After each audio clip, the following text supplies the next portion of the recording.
السلام علیکم دوستوں، میں حافظ اللہ ایک ندر ویڈیو کے ساتھ آج کا ہمارا موضوع افراط میں ہونے والے گستاخانہ خواہ کے اور مسلمانوں کے آج اور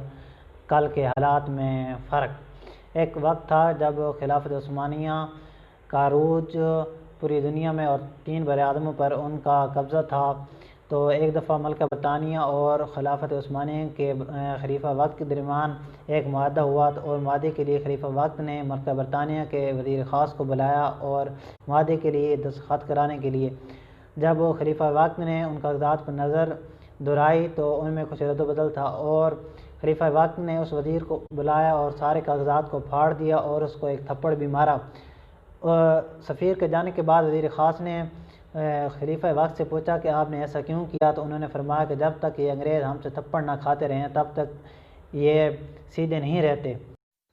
اسلام فوبیا جو کل تک یورپ کی گلیوں میں گونج رہا تھا، آج فرانس کے صدر کے منہ سے بھی اسلام مخالف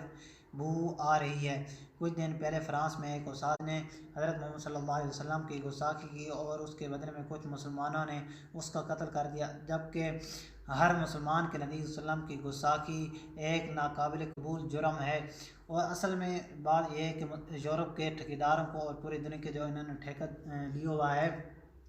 ان کو اسلام کا بڑھتا ہوا ان کو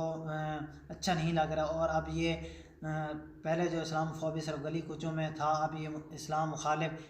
آ رہے ہیں۔ اس کے لیے ہمیں کیا ضروری ہے کہ ہم سب مسلمانوں کو بھی متحد ہونا پڑے گا اور ان کے خلاف ایک پلیٹ فارم بنانا پڑے گا جہاں ہم ان سے مقابلہ کر سکیں۔ اس کے لیے ضروری ہے کہ ہم اپنی ساری جو ہمارے درمیان خلیج اور نفرتیں ہم اس کو بھلانا ہوگا۔